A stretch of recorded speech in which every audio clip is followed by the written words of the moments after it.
Yes. Hey guys, hope you're doing well today. Hola, tudo bem? Hola, ¿cómo estás? Bonjour, bienvenue. I'm going to do the sound check really quick to make sure everything is good. Hoi, hoe gaat het? Doing all the introductions. Yes, cool, perfect. It's working. Yeah, nice. So, just got back from my doctor's appointment, so I can continue the reading. I was reflecting on some of the things that I read before. It's quite impactful. So I'm going to continue from that same section. This one is going to the relational situation. So this is chapter 11, if I'm not mistaken. Chapter 11, page 240. Excuse me, guys. Getting so sleepy. I'm so sleepy, but I cannot go to sleep until I lay down, but then I can fall asleep until like 2 or 3 or something. Last night I slept earlier before 12, but then I kept waking up off and on. So I don't know. It's just difficult getting the right amount of sleep. But I stayed in the bed a long time today to make sure that I got the good rest. But I had a lot of dreams that were kind of like vivid, so I kept waking up. And also had to pee a lot because I drank a lot of water. But anyway, maybe that's too much information. So let's continue with this reading, Healing the Shame That Binds You, again, in case you're new here, by John Bradshaw. One of the most excellent and outstanding books for inner child healing, for work on reparenting. It's really an outstanding text. He has many lectures also available on YouTube and on his website. I believe he's passed now, but he has many things that were recorded and shared widely. Okay, so dangerous relational situations. Certain relational situations seem to be more vulnerable to shame induction than others. Criticism and rejection are painful for anyone. They are excruciatingly painful for shame-based people. I deal with each of them separately. For now, let me describe certain situations that can regularly trigger shame spirals. These situations should be prepared for and kept on the tip of our consciousness. They are as follows. Talking to parents. Since parents are our source relationship, they present an ever-present risk of triggering old shame spirals. If you have been severely shamed in the past, be wary of casual talk with your parents. If you're working hard on shame reduction and you've done your stage 2 work, you will be prepared to avoid getting hooked. If you haven't done such work, you are in danger. Just talking on the phone can trigger old auditory imprints. Indeed. The next is authority figures.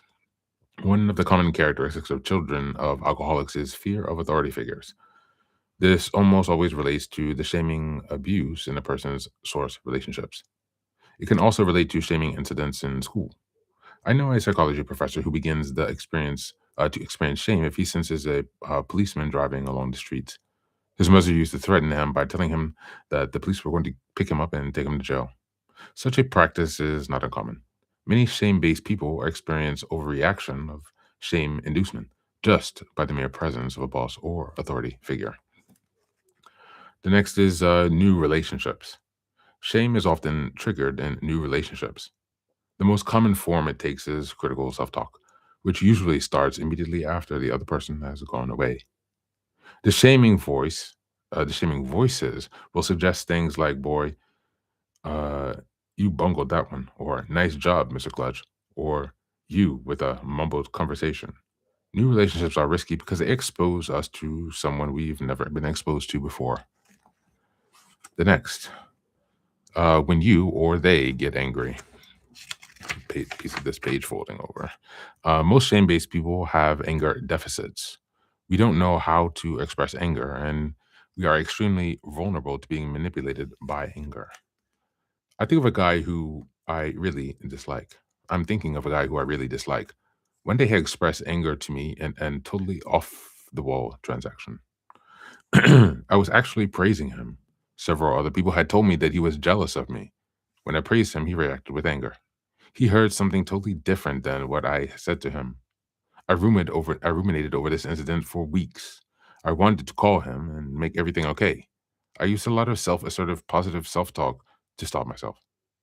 His anger was about him and his personal history. It had nothing to do with me. Most of us were shamed with anger and rage. When someone expresses anger, our first reaction is fear. The various techniques in this section on criticism can help a lot in handling anger.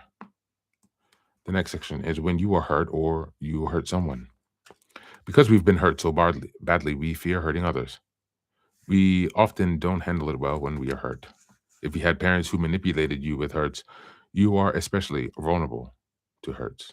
Shame based parents manipulate their children with hurts whenever the child is behaving in a way they dislike. For example, you kids will never know how you've hurt your father. Or I don't know if I can ever forgive you. You've hurt me so badly. A lot of hurts are pure manipulation. They are used to get one's way. Healthy relationships are accountable. If I've hurt you, I want to own my part in it. I also know that some of it is about you and your history. Success. In A Man Against Himself, Carl Menninger describes a number of people who had complete breakdowns after they achieved success. Some even killed themselves. Shame based people don't believe that they had the right to be happy. Interesting one. Deep down, their toxic shame tells them they have no right to money or fun when other people are poor and suffering. Success is not limited to material prosperity. You can feel toxic shame after being rewarded with any kind of honor. Often, this is a family systems issue.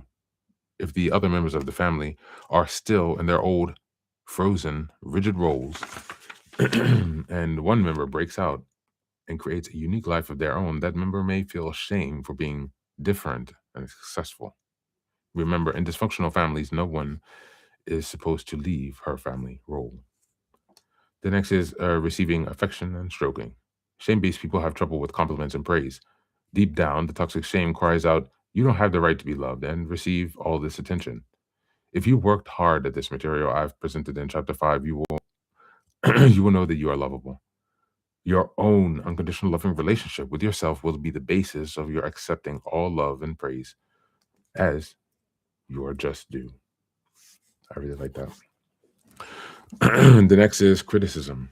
Years ago, I wrote half a book about how to live with a critical person. Somehow, I never got around to finishing the book.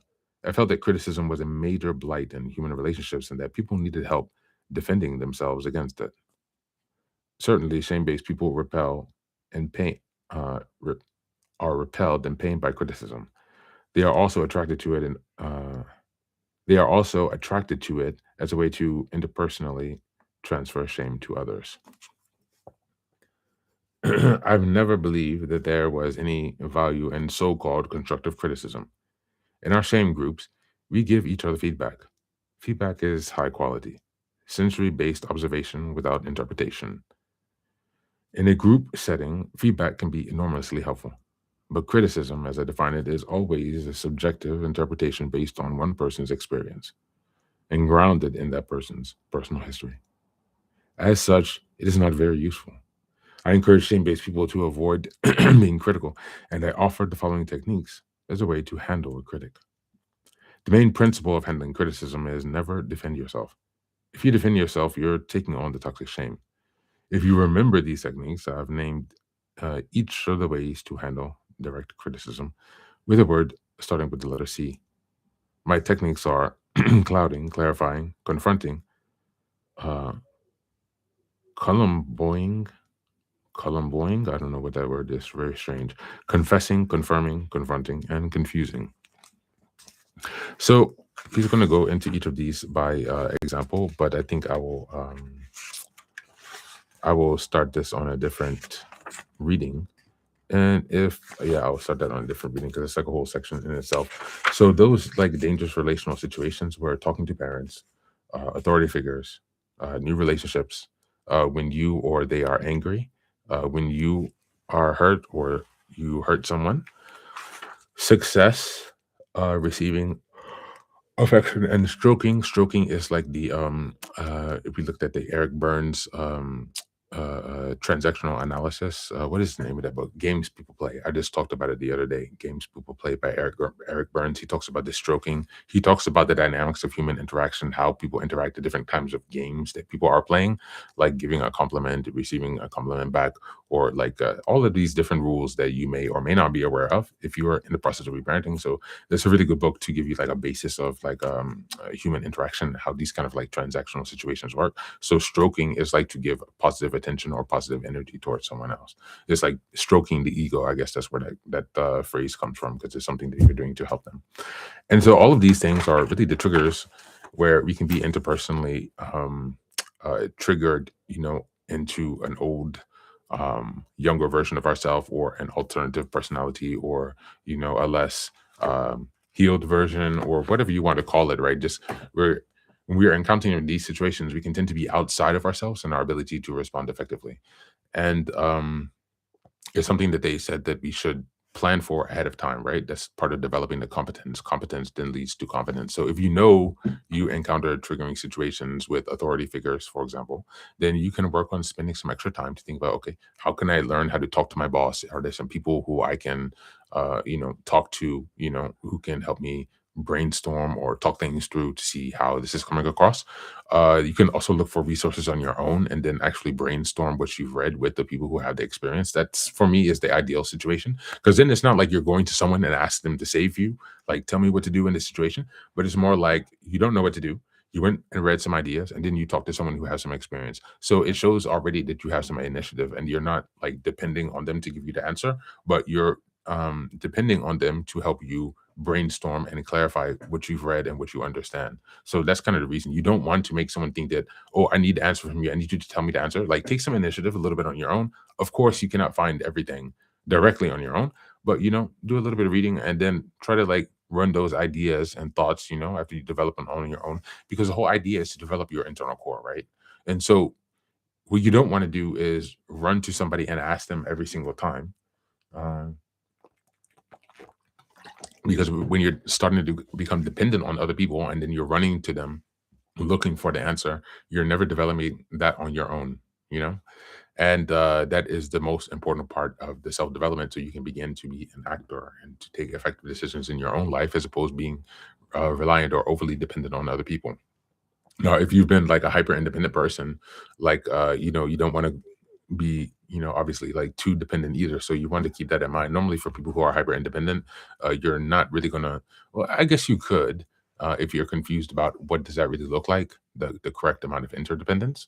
If you've been hyper independent for a while, so yeah, I think that could be an issue. But it's more about making sure that you're balanced and you're developing yourself, right? Not becoming dependent on someone else, but actually using them to help you develop and further grow and explore a certain area that you need help with, not just relying on them to give you the answer. And so, thanks for joining me for this reading today. And I will see you guys for the next one. Take care.